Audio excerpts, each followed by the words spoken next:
Welcome to Universally Read. I am very pleased to introduce two young athletes that have never allowed their type 1 diabetes to affect their ability to engage in a common passion of theirs, volleyball. I am very proud to announce someone very close and dear to my heart, my daughter, Sophia Salshutz. She is a varsity team player for Ardsley High School, and she was fortunate enough to have interviewed a Division I volleyball player, Chloee Kleespies, from Georgia State University. The girls intimately discuss their successes and challenges in managing their blood sugar on and off the court, as well as navigating complex relationship dynamics between parents and coaches. Remember, you know your body best. All information shared are tips that serve as guidance and inspiration. Please seek medical counsel when necessary. Thank you for watching this video. Thank you for sharing this video and for giving it a thumbs up. Okay, everyone, let's play ball.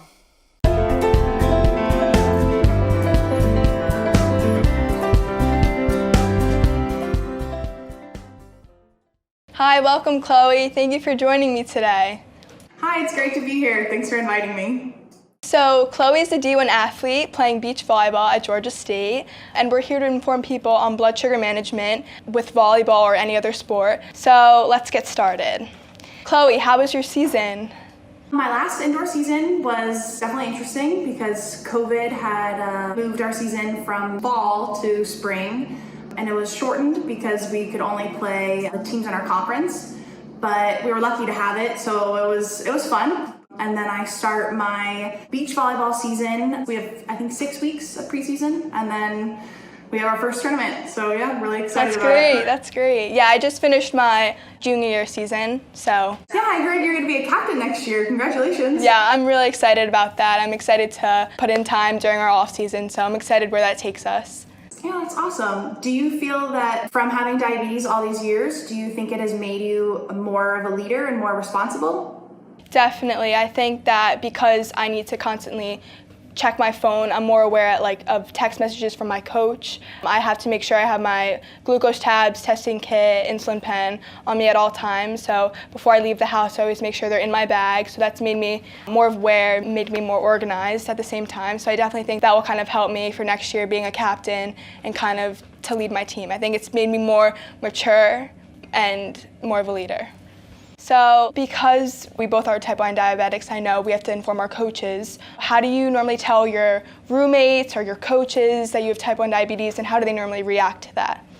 I'm usually pretty open about it, and I will just say this is what it is. I'll go and I'll list my symptoms of what I look like when my numbers are high, what I look like when my numbers are low, and I'll try to just give them all the information about it, what causes diabetes, the difference between type 1 and type 2, just to try to get rid of some of the unknown between what people, because I do think that there is a lot of false information out there. And so I try to just educate them a little, let them know if they have any questions, always feel free to ask. And the most important thing for your roommate is to let them know how to use a glucagon pen, which is the emergency glucose that you would give to a type 1 diabetic if I were to ever pass out. And so that's the most important thing. And then, yeah, just letting them know if they ever have any questions, that I am always open to hear them. Yes, definitely. I think being open is the most important thing because there shouldn't be any secrets when you have type 1 diabetes. And on the court, we know that volleyball is an activity, so you can go low. There's nothing you can really do to stop it. I mean, obviously, going on the court at a reasonable number, I like to do above 150 because then I know that I'm not too high where I can't play my best or that I'm not going to come crashing down. But in the instance that you do go low, what I normally do is I have a signal to my coach so he knows to pull me off the court. What do you normally do to kind of tell your coaches that you need to get off the court? I wasn't a 6 rotation player, and so it was a little easier on my body to be able to have that break of coming off the court and being able to check my numbers if I needed to or get a snack if I needed to. I personally didn't have a signal with my coach. I think normally he would be able to tell just on how my face looked or maybe how I was playing if my numbers were going a little wacky. And then I always have my diabetes bag on the sideline that's stacked full of fruit snacks, Cliff bars, really anything. And so if my numbers go low in the middle of a game, I'll just either wait for a timeout or wait to be subbed out. And then I just run off the court, rip open 2 or 3 packs of fruit snacks, shove them in my mouth, and then keep going from there. So yeah. Yeah, definitely. I like to take Gatorade when I'm low, just because I feel like it works fast and it's good for when you're playing. So I've gone through different phases of like the snack that I prefer when my numbers are low. When I was first diagnosed, it was just the glucose tablets that they give you, and then I realized how disgusting that was. So then I've switched from Skittles, Sunny D, fruit snacks, Powerade, Gatorade, done them all, but yeah. Definitely, like the chalkiness of glucose tabs doesn't sit well when you're playing. They're terrible. Yeah, I felt that also. I like the gel because I feel like it's easy to like kind of put down and it works fast too. So I use that as well. So speaking of foods, do you change your diet when you play volleyball, and how do you kind of handle eating before games, or do you do anything in specific that kind of keeps your blood sugar in control?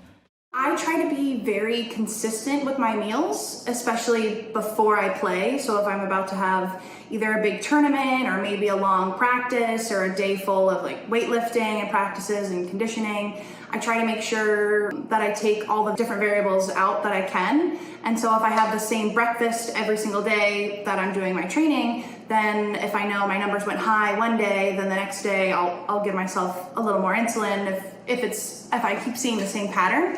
And that makes it a lot easier, and it takes some of the guessing out of it, and it makes my numbers a lot more consistent, which is helpful. Yeah, definitely. Do you think volleyball helps with blood sugar control? Have you noticed a difference in your A1C when you're active and playing volleyball opposed to when you're not?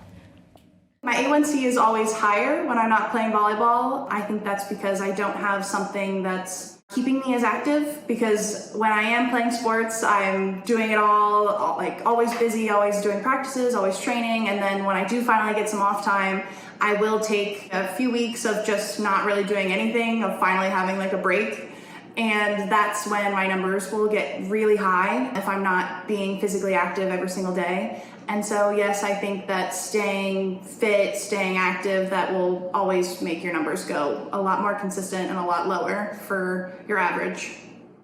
Yeah, definitely. Do you wear a pump when you play volleyball? If so, where do you put it, or where do you like to put your sights? I know for me, I've had my decks come in my arm, and I realized that I don't like that because when I go to hit, it's kind of uncomfortable. So is there anywhere that you like to put it that doesn't kind of get in the way of your playing? I do wear a pump. I wear the Medtronic Mini Med for now. I think my warranty was just up on it. I'm trying to decide if I want to switch to a different brand. But I wear the CGM with it, so the continuous glucose monitor. And I find the same thing, that I don't like having anything on my hitting arm, so I don't ever wear it anywhere on my right arm. I'll wear it either the back of my left arm or on my stomach for the CGM. For my pump, I normally wear it just like right above my butt, just because that's where it's like a fatty part, so then you don't feel that constant needle in you. It was a little bit of a struggle trying to find a way to keep my pump on while I was playing, and that was while I was at the University of Toledo, and my trainer there was really helpful, and we did a lot of research of trying to figure out a way that I could keep my pump on without it hitting the floor all the time, or risk of it breaking or getting too wet or too sweaty. And so I ended up getting, it's like just a little fanny pack, an athletic fanny pack that you can wear your pump in while playing, and that makes it so it's just right around your waist, and it's really helpful. I know we were just talking about sights. I know that when you can get sweaty, your sights can kind of come off, like the adhesive on it can get kind of loose. Do you wear like an overlay patch on any of your sights, or anything that you would recommend? Yes, I use Tegaderm, and then I started using a different adhesive called BioClusive. One of my athletic trainers at Georgia State gave it to me, and it's been really helpful because, especially since being in beach volleyball and being outdoors, I sweat so much, and it's really hard to keep all the sights on, and that's a very frustrating thing, is when you just put a new sight in earlier that day and you rip it out a few hours later, and that's really frustrating. And so it's been a little bit of a struggle trying to figure out ways of how to keep the adhesive working well enough with sweating that much, but so far I think we've been doing a pretty good job with it, so yeah. Yeah, I can imagine being in the sun. Oh. My pump, it's always, there's little pieces of sand always on it, or it's a struggle, but. Yeah, so I know we also talked about keeping our blood sugars in control and like how we need less insulin while we're playing because we're obviously more active. I'm on the T-Slim pump, so I have something called Control IQ, where it takes my blood sugar from my Dexcom onto my pump and will shut off if it sees I'm heading low. So it kind of like stops the low or makes them like less extreme. There's also a feature called exercise mode where it kind of brings that range of when it sees I'm going low a little bit higher, so it also heads off some of the lows. Yeah. I know you have a different one, but that's kind of what I do. I know some people take shots. Do you ever use lantus or anything? I find that when I'm on lantus, it's hard for me to kind of either disconnect or use that Control IQ feature, so I normally don't opt for that option, but I was wondering if you've ever played on lantus and how do you notice you go low more? Because I know with lantus, it's hard to kind of get the exact number of insulin you need, so. I used to be on lantus, so before I was on my pump, I had the long-lasting insulin that I would take right when I would wake up, and then I would take a certain amount of units right before I would go to bed, and that was pretty helpful. But if I'm on my pump, then I don't need the lantus. Sometimes I'll go back to it just because if I'm having trouble with like one of my sites got infected, or if like there's an insulin flow blockage, I'll have to go back to just doing a normal syringe. Then I'll use the lantus for keeping my numbers normal over nighttime and throughout the day. Yeah. It's interesting to see how people can kind of adjust to that, and going from the pump to lantus is kind of tricky, but. Almost every summer I probably go back to the syringes just because sometimes it's nice not having something always on your body, so I'll take a little bit of a break from my pump, go back to the syringe for however long, and then go back to my pump and realize that, yes, the pump is actually better, and it reminds me of why I need it and why I like it. So after playing a game or like doing a lot of activity, I noticed my blood sugar kind of runs on the lower side, or I tend to have more lows like up to 24 hours after I play. Does that happen to you, or like do you normally take some free carbs after games? Do you notice any drops in your blood sugar? For me, what I found has affected me the most later on would be weightlifting. The main thing that I have to worry about with that is that my numbers will go low so much later. And so I've been trying to have it where I do my training early in the morning. That way, instead of my numbers going low at like 2 or 3 in the morning, they're going low around either a late lunch or dinner time. That way it's easier to treat. For training for practices, I would go low normally like 2 or 3 hours after, and that would be mostly right around the time I would have a meal anyways, so that makes it a little easier. It's definitely harder when my practices aren't at the same time. I find it easier if I know I'm practicing like from 8 in the morning to 12 in the afternoon every single day. That way I know that I should give myself a little less insulin for those time periods, instead of it being a different practice time throughout the week each day. That makes it a little harder.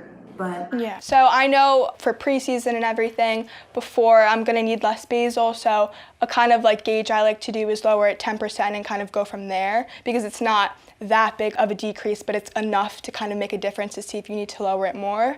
Also, when I go in exercise mode, I do that 1 to 2 hours in advance, so it prepares me for my workout. So what do you like to do, and how much do you tend to lower your basal? my doctor recommended doing it about 1 to 2 hours before too. That's how she said you'll really reap the benefits from doing exercise mode. And then for my pump, it has different features where you can do either a high exercise mode or a low exercise. And so if I'm doing something that's really strenuous, I'll go into the high exercise mode. And that gives me about 50% of the normal amount of the background insulin. And then a low exercise mode, that would be maybe if I'm just going for a walk with my family or a slow jog, it would be about 90 to 95% of my normal insulin that it would give me.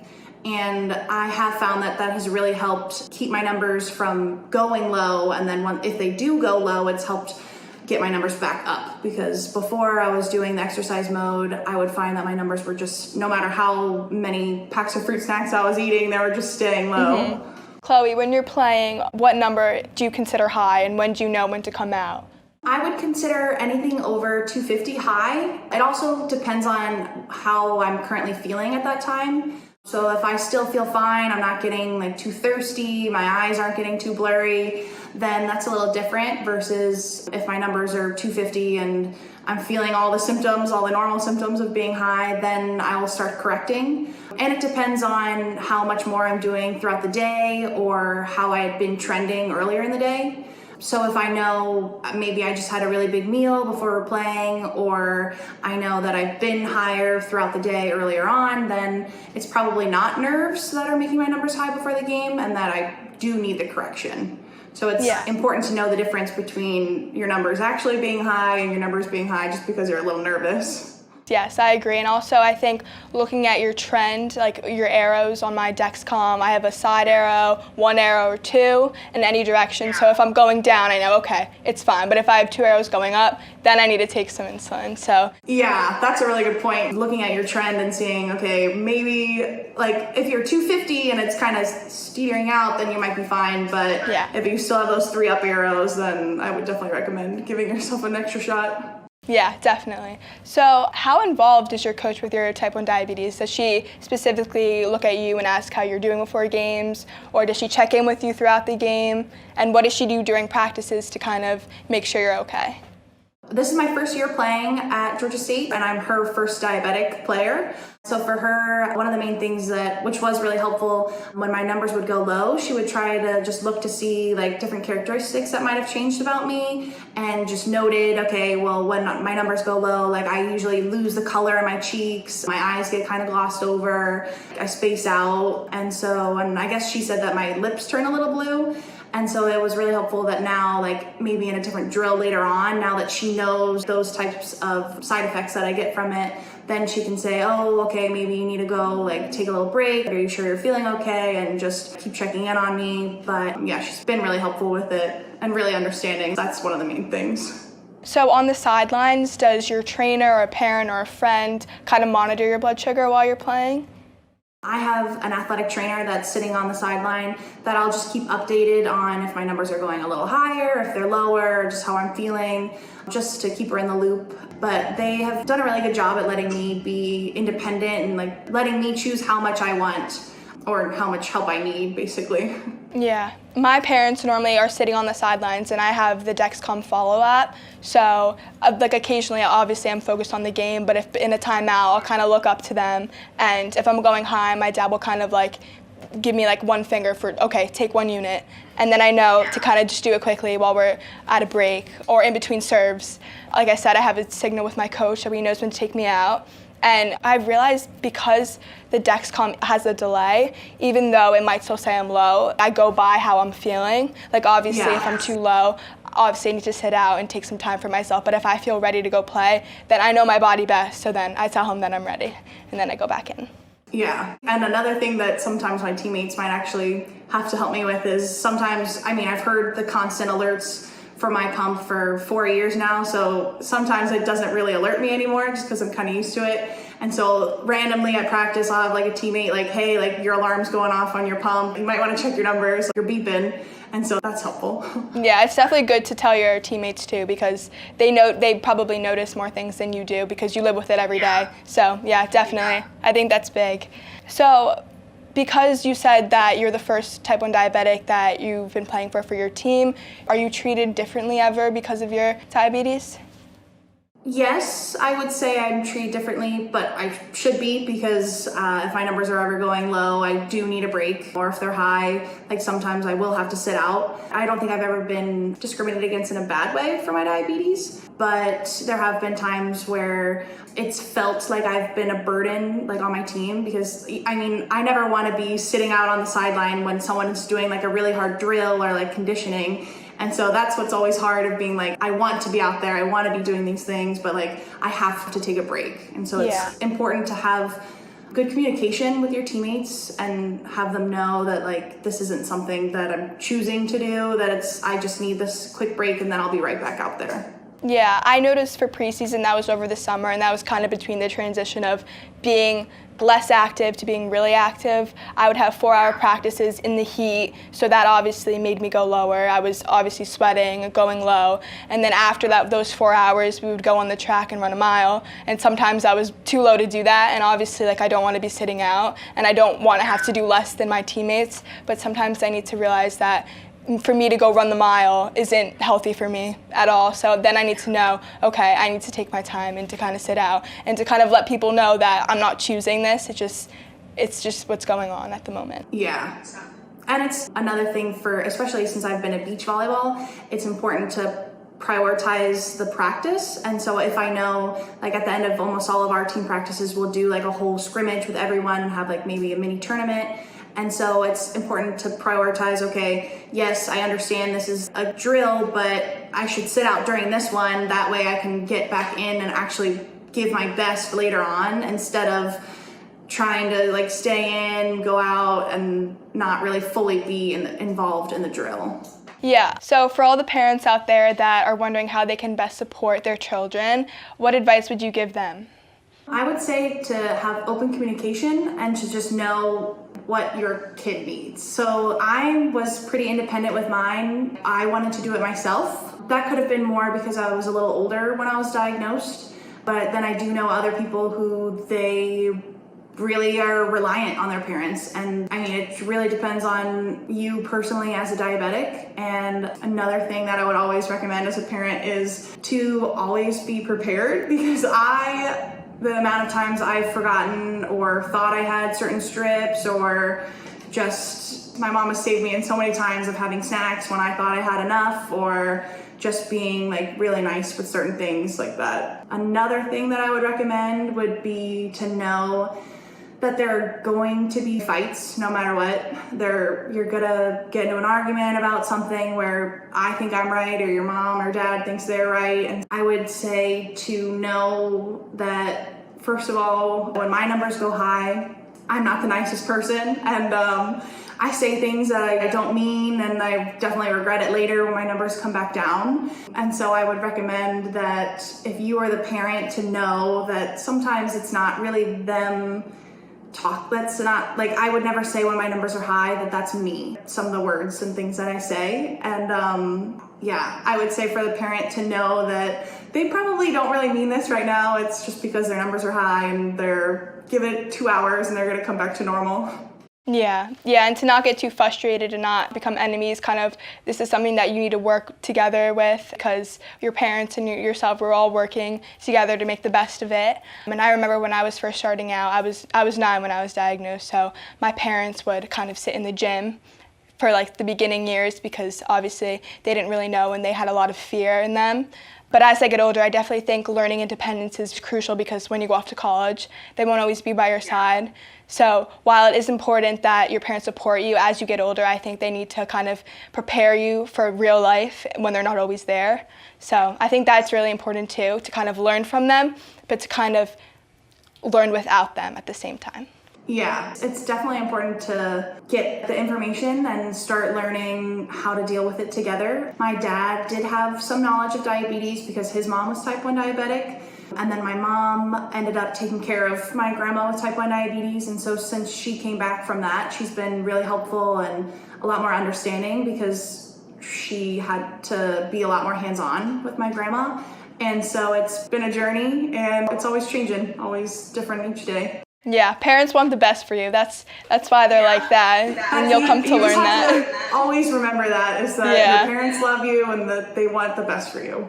So another thing, when I'm playing, I don't want a lot of attention drawn to me, and I can get embarrassed when my parents come over and tell me to take insulin or do anything. So what they do, if I see them ever standing up on the sidelines, I know that there's something wrong. We've kind of come to that understanding that when you're standing up, like, to kind of check your blood sugar, or like I said before, like, kind of raise a finger, like, okay, 1 unit, 2 units, or you're going low, like, just kind of mouthing that so it's more discreet.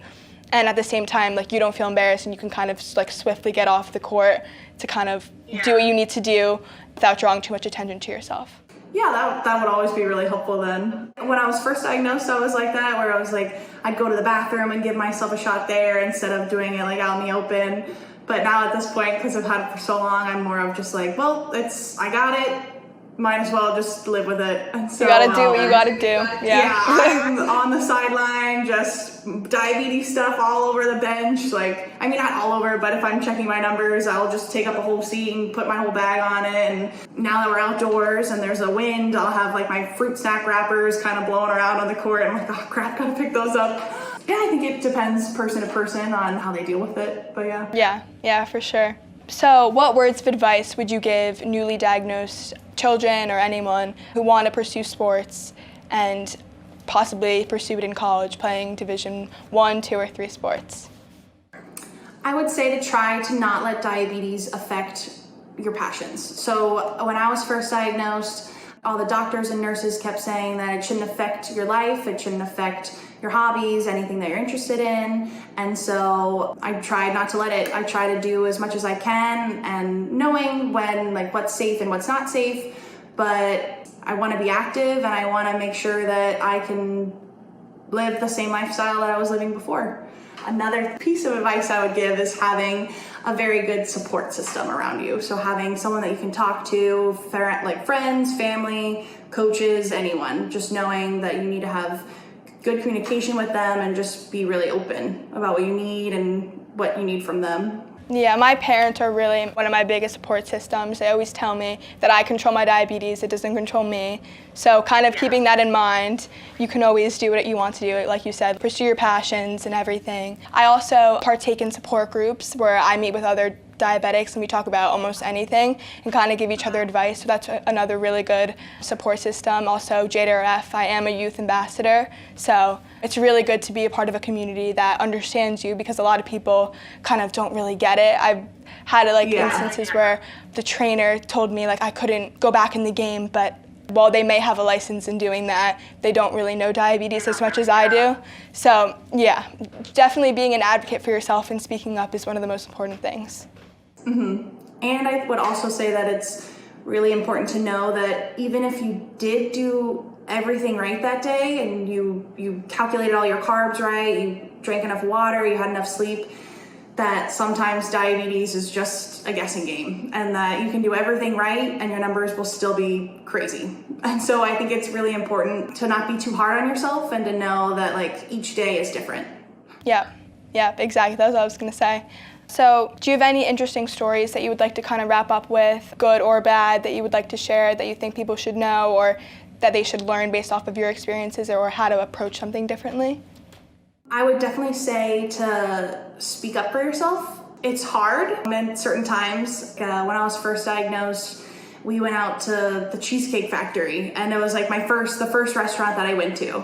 And I went up and I needed like the nutrition menu for it. And I just remember like the hostess being just an absolute jerk to me about it. And it's happened 2 or 3 times where there's been just people that they don't know about diabetes and they just kind of assume certain things.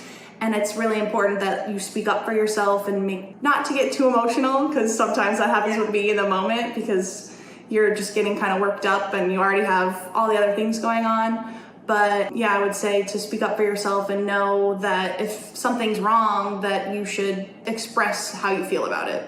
For sure, yeah. Being your biggest advocate is the best when it comes to everything, even in everyday life, regardless of sports.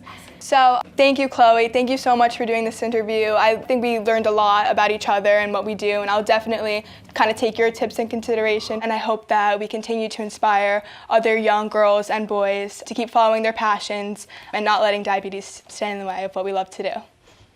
Yeah, of course. It's always nice talking to a fellow diabetic and learning more about how you deal with it and maybe getting some new tricks and tips. Yeah, definitely. All right, thank you. Have a great season. I'm rooting for you. Yeah, you too. All right, bye. Bye. Sophia and Chloe are currently collaborating with the most welcoming Type 1 summer camp, Camp Najeta. The girls want to give back to our community and have initiated a Sophia and Chloe fundraiser that will hopefully scholarship several children to a 2022 summer camp experience. It's extremely empowering to immerse yourself in fun activities with other fellow diabetics.